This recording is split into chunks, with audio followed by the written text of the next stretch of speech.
Hello everyone, this is Peehu and welcome to my channel. बच्चों, आज हम जिस टॉपिक का डिस्कशन कर रहे हैं वो है भारत में अपवाह तंत्र। तो यहाँ जो एक सिंगल वर्ड लिखा हुआ है अपवाह, इसका मतलब जो है ड्रेनेज होता है इंग्लिश में। और आपने ड्रेन का मतलब कहीं ना कहीं ड्रेन एक वर्ड देखा होगा अपने घरों में, वॉशिंग मशीन में, या हम ड्रेन का संबंध सीधे सीधे जो है पानी से लगाते हैं, जल से लगाते हैं। तो भारत में अपवाह तंत्र का मतलब क्या है, हम इसमें क्या पढ़ने वाले हैं। तो हम भारत में जल के रूप में महासागर, नदियाँ, झीलें आदि के बारे में हम पढ़ते हैं। तो बेसिकली हम यहाँ पर जो स्टार्ट कर रहे हैं वो नदियों से हम स्टार्ट कर रहे हैं। तो हम देख लेते हैं इसमें क्या पढ़ना है हमको। तो जो भौगोलिक स्थिति है भारत में, आपको देखने को मिलता होगा कि भौगोलिक स्थिति जो है सब जगह संपूर्ण भारत में अलग अलग है। कहीं कहीं कोई स्थान बहुत ऊंचा है, कहीं बहुत ज़्यादा पर्वत पहाड़ हैं, तो कहीं बहुत समतल इलाका है, कहीं पठार देखने को मिलता है, तो कहीं मैदानी भाग है। तो इस तरीके से भौगोलिक आधार पर हम नदियों को दो भागों में जो है विभाजित करते हैं। एक तो है हिमालय से निकलने वाली नदियाँ, जिन्हें उत्तर भारत की नदियाँ कहा जाता है, और एक है प्रायद्वीपीय नदियाँ, जिन्हें हम दक्षिण भारत की नदियाँ कहते हैं। तो यहाँ एक वर्ड लिखा है प्रायद्वीपीय। तो प्रायद्वीप का मतलब क्या होता है, भूमि का एक ऐसा टुकड़ा जो तीनों ओर से पानी से घिरा हो, उसको बोलते हैं प्रायद्वीप। तो भारत में दक्षिण जो भूमि है उसको प्रायद्वीपीय भारत भी कहा जाता है, इसीलिए हम प्रायद्वीपीय नदियाँ बोल रहे हैं उसको, क्योंकि वो वहाँ बहने वाली नदियों को प्रायद्वीपीय नदियाँ कह सकते हैं। ठीक, तो हिमालय से निकलने वाली नदियाँ हैं और प्रायद्वीपीय नदियाँ, दोनों में एक मेन डिफरेंस क्या है, सबसे ज़्यादा एक बड़ा अंतर ये है कि क्योंकि हिमालय से जो निकलने वाली नदियाँ हैं वो एक हिमनदों से निकलती हैं। हिमनदों या बर्फ़ के पिघलने से जो है उनमें पानी का जो लेवल है वो बना रहता है, प्रवाह जो है वो बना रहता है। अतः ये नदियाँ क्या होती हैं, हमेशा जो है सदाबहार रहती हैं, इनमें हमेशा जो है पानी देखने को मिलता है। लेकिन दक्षिण भारत की नदियाँ जो हैं वो मौसमी नदियाँ कहलाती हैं, अर्थात मानसून आने पर ही नदियों में पानी देखने को मिलता है। तो दोनों ही प्रकार की नदियों में एक मेन डिफरेंस यही है कि हिमालय से निकलने वाली नदियाँ सदाबहार रहती हैं, जबकि दक्षिण भारत की नदियाँ जो हैं वो मौसमी नदियाँ कहलाती हैं। अब पहला जो पॉइंट हमने लिखा था हिमालय से निकलने वाली नदियाँ, हम उसका डिस्कशन कर लेते हैं। तो इसके लिए सबसे पहले हम एक मैप में मैं आपको दिखाती हूँ। इस मैप में बेसिकली हिमालय से निकलने वाली नदियों में हम जो सबसे बड़ा जो नदी तंत्र देखते हैं वो तीन ही हैं। पहला है सिंधु नदी तंत्र, दूसरा गंगा नदी तंत्र और तीसरा है ब्रह्मपुत्र नदी तंत्र। तो हम उसको अभी पढ़ते हैं, पहले आप मैप में देख लीजिए, इसके बाद मैं इसको आपको दोबारा से मैप दिखाऊंगी, है ना। हाँ, तो फर्स्ट है सिंधु नदी तंत्र। तो बेसिकली सिंधु नदी तंत्र बेटा तिब्बत के निकट एक मानसरोवर झील पड़ती है, वो वहाँ से निकलती है।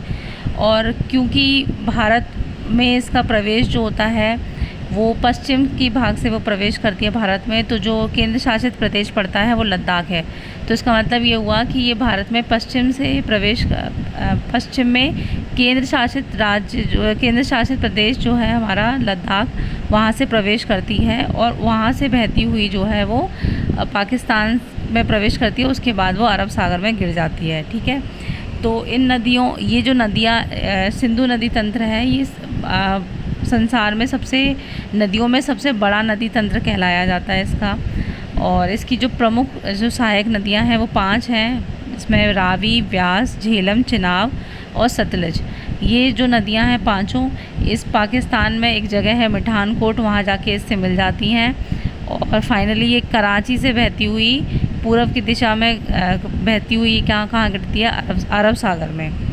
ठीक है, तो और इसके अलावा इसकी जो लंबाई है, टोटल लंबाई वो है 2900 किलोमीटर, लेकिन भारत में इसकी लंबाई 1114 किलोमीटर है। इसका मतलब ये हुआ कि भारत में इसका जो प्रवाह तंत्र है वो कम है, जबकि पाकिस्तान में इसका प्रवाह तंत्र ज़्यादा है। इसीलिए बेटा 1960 में जो सिंधु जल समझौता हुआ था, उसमें समझौते में ये कहा गया, क्योंकि भारत में इसका जो एरिया है वो कवरिंग एरिया है वो कम है, इसीलिए भारत उसका मात्र 20% पानी ही प्रयोग करता है, इसका जल का प्रयोग करता है। बाकी का जल जो है वो पाकिस्तान प्रयोग करता है। इसीलिए ये पाकिस्तान की मेन नदी कहलाई जा सकती है, क्योंकि वो वहाँ पर पाकिस्तान के एरिया में ज़्यादा, पाकिस्तान का जो एरिया है उसको ज़्यादा कवर करती है। भारत में मात्र इसका जो लंबाई है वो 1114 किलोमीटर ही है। मैं आपको मैप दिखा देती हूँ, मैप में क्या है। तो आप यहाँ देख सकते हैं नेपाल के पास मानसरोवर झील लिखा हुआ है, वहाँ से ये लद्दाख से होती हुई प्रवेश करती है। और इसमें कई सारी जो 5 नदियाँ हैं, रावी, व्यास, झेलम, चिनाब, सतलज, ये पांचों जहाँ मिल रही हैं, देखिए आप पाकिस्तान की एक जगह है मिठानकोट, वहाँ इससे मिल जाती हैं। इसकी इन पांचों नदियों में इसकी जो सबसे बड़ी सहायक और महत्वपूर्ण नदी है वो है चिनाब, ठीक है ना। और इसके अलावा ये पांचों नदियाँ रावी, चिनाब, झेलम, व्यास, सतलज जहाँ मिलती हैं वहाँ पंच नद का निर्माण करती हैं, अर्थात उस जगह को हम पंजाब के नाम से जो है पुकारते हैं। नेक्स्ट है गंगा नदी तंत्र। अब गंगा के बारे में आप जानते होंगे, गंगा का बेसिक जो नाम है उसे भागीरथी के नाम से भी जाना जाता है, और इसका जो उद्गम हुआ है वो गंगोत्री ग्लेशियर, गंगोत्री हिमनद और गोमुख से ये निकलती है। इसके अलावा ये जो नदी है वो देवप्रयाग में आप देखते हैं अलकनंदा और भागीरथी, इन 2 नदियों के मिलने से जो है जो आगे बढ़ती है नदी उसको हम गंगा के नाम से पुकारते हैं। अब गंगा जो है, क्योंकि उत्तरी जो भारत है, उत्तर भारत जो है उसके पर्वतीय इलाके में बहती है, और वहाँ से बहती हुई वो है उत्तरी मैदान में प्रवेश करती है। तो मैदानी भागों में प्रवेश करने से पूर्व जो है गंगा जो है अलकनंदा और भागीरथी के मिलने से इसका जो है उद्गम होता है।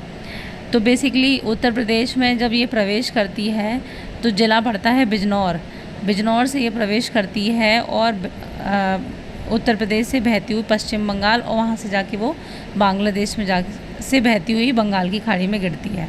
अब इसकी प्रमुख सहायक नदी जो हैं वो यमुना, घाघरा, कोसी, गंडक, ये सब नदियाँ हैं जो इसमें जाके मिल जाती हैं। और इन नदियों में सबसे प्रमुख जो नदी है, सबसे बड़ी सहायक जो नदी है वो है यमुना।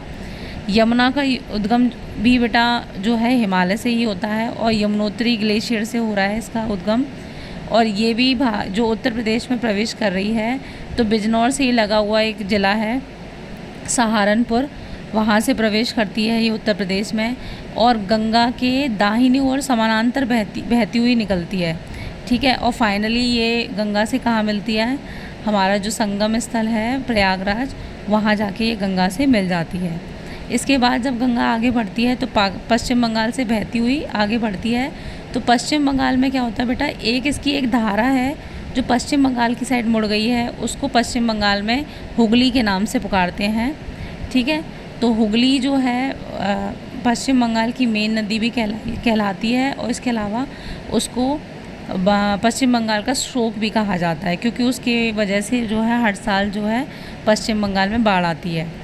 इसके अलावा गंगा जब आगे बढ़ती है तो ब्रह्मपुत्र में मिलकर एक नदी, उस दोनों के संगम से जो नदी आगे बढ़ती है उसको मेघना के नाम से जानते हैं, और फाइनली ये नदी जो है बंगाल की खाड़ी में गिरती है, और गिरने से पहले एक बहुत बड़े डेल्टा का निर्माण करती है जिसको हम बोलते हैं सुंदरवन का डेल्टा। तो जो विश्व का सबसे बड़ा नदी डेल्टा है उसको हम जानते हैं सुंदरवन का डेल्टा, जो भारत में है और जो गंगा नदी के द्वारा निर्मित किया गया है। थर्ड नदी है ब्रह्मपुत्र नदी तंत्र। अब इसका भी जो उद्गम होता है वो कैलाश के पास जो मानसरोवर झील है, इसी के निकट बेटा एक चेमयोंग डुंग नाम का एक ग्लेशियर है, वहाँ से इसका उद्गम होता है। अब जैसे जो सिंधु है वो पश्चिम की ओर बहती हुई प्रवेश कर रही थी भारत में, ऐसे ही जो ब्रह्मपुत्र है ये पूर्व दिशा की तरफ बहती हुई अरुणाचल प्रदेश में से भारत में प्रवेश करती है, ठीक है ना। उसके बाद इसको अलग अलग नाम है इसके, जैसे अरुणाचल में इसको दिहांग कहा जाता है, ठीक है, क्योंकि इसका जो उद्गम है वो मानसरोवर झील के निकट हुआ है। तो तिब्बत के आसपास इसको सांगपो के नाम से जानते हैं। सांगपो के बाद जब ये अरुणाचल में प्रवेश करती है तो इसे दिहांग के नाम से जानते हैं। दिहांग के बाद जब ये असम में प्रवेश करती है तो इसको ब्रह्मपुत्र के नाम से जानते हैं। और ब्रह्मपुत्र के बाद जब ये आगे बढ़ती है तो बांग्लादेश में से जमुना के नाम से जानते हैं। ठीक है, तो इस नदी के कई नाम हैं जो अलग अलग क्षेत्र में हैं, अलग अलग नामों से पुकारे जाते हैं। इसकी प्रमुख जो सहायक नदियां हैं वो है देवांग, लोहित और कैनुला। ठीक है, तो ये इसकी सहायक नदियां हैं। इस नदियों को पानी को लेती हुई बहती हुई वो आगे बढ़ती है और फाइनली बंगाल की खाड़ी में जाके गिर जाती है। ये बेटा ये जो नदी है वो असम की सहायक बहुत बड़ी नदी कहलाई जाती है। ऐसा इसलिए क्योंकि असम का कई बड़ा एरिया ये कवर करती है। और इसके अलावा हर साल असम जो हमारे यहाँ जो राज्य है वहाँ पर हर साल इस नदी की वजह से ये बाढ़ आती है। ठीक है ना, तो ये नदी वहाँ की मेन नदी कहलाई जाती है क्योंकि मेन नदी वही नदी होती है जो जितना एरिया कवर करेगी वो वहाँ की मेन नदी कहलाती है। ठीक है ना, तो इस तरीके से ये जो है नदी तंत्र थे। अब मैं आपको ब्रह्मपुत्र का नदी तंत्र का दिखाती हूँ एक मैप में। देखिए यहाँ पर इसका नाम सांगपो लिखा हुआ है तिब्बत के पास। इसके बाद ये अरुणाचल में जब प्रवेश कर रही है तो दिहांग लिखा हुआ है वहाँ पर। और उसके बाद असम के एरिया में इसको ब्रह्मपुत्र नदी लिखा हुआ है। फाइनली जब ये बांग्लादेश में प्रवेश करती है और बांग्लादेश से प्रवेश करने के बाद ये गंगा में मिलकर एक बहुत बड़े डेल्टा का निर्माण कर रही है जिसको सुंदरबन का डेल्टा कह रहे हैं। ठीक है ना, इसके अलावा देखिए आप गंगा नदी का भी देख लीजिए। गंगा नदी में प्रवेश करने वाली नदियों में आप देख रहे हैं यमुना इसके जो है समानांतर दाहिनी ओर समानांतर बह रही है और फाइनली कहाँ मिल रही है, प्रयागराज में जाके मिल जा रही है। इस नदी में कई सारी नदियाँ हैं जैसे सोन, गंडक, कोसी, सोन। ठीक है, इसके अलावा घाघरा, ये सब नदियाँ मिलकर आगे जो है गंगा के रूप में बढ़ती है क्योंकि गंगा मेन नदी है और बाकी सब सहायक नदियाँ। इसके बाद हम जो टॉपिक पढ़ेंगे वो प्रायद्वीपीय नदियाँ के बारे में पढ़ेंगे। तो अगर आपको इस पूरे टॉपिक में कहीं भी डाउट हो तो आप मुझसे पूछ सकते हैं। Thank you.